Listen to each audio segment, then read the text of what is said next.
life as a pregnant mom with 2 kids.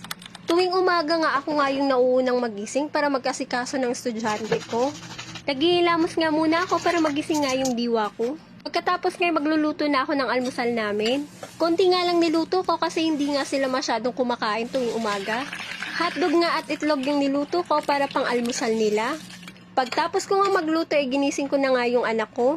Habang kumakain nga yung anak ko ay naghuhugas na nga din ako ng plato para hindi nga ako matambakan ng mga hugasin. Kasi pagising na naman ng mag-ama ko mamaya ay may hugasin na naman. Pinaliguan at binihisan ko na nga yung estudyante ko para mabilis.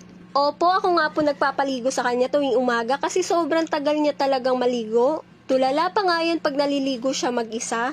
Tapos ko na nga siya asikasuhin kaya sumubo muna ako ng konti. Ihahatid ko na nga siya sa school para hindi nga siya malate.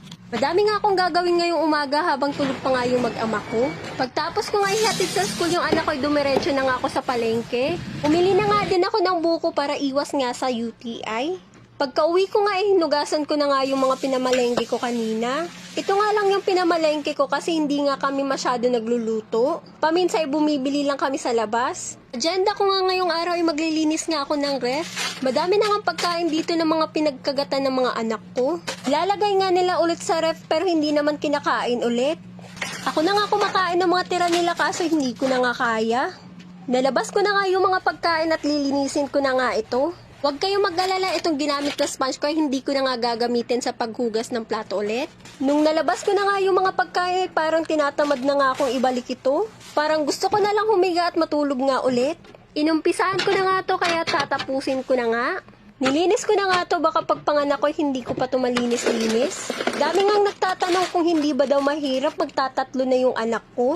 Ito nga lang yung masasabi ko, ikakayanin ko nga kasi nanay ako.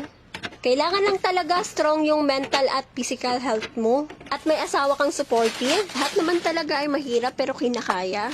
Buti na nga lang hindi mahirap alagaan yung mga anak ko kasi hindi masyado iyakin yung toddler ko. Kung wala kang partner na supportive ay parang pasan na pasan mo yung buong daigdig. Pinasok ko na nga dito yung pansit canton kasi nga nilalanggam dun sa pinaglalagyan namin. Ewan ko ba ba't paborito nila yung pansit canton na papakin? Hindi pa nga ako tapos maglagay dito yung nagising na nga yung toddler ko. Ayun nga't nag-umpisa na nga siyang manggulo dito. Pagtapos ko nga mag-ayos ng rep ay pinakain ko na nga yung toddler ko. At syempre magtitimpla na nga din ako ng Milo para sa boss amo ko.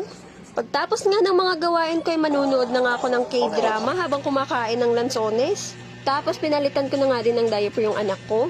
Sobrang bilis lang talaga ng oras kaya dumating na nga yung panganay ko galing sa school.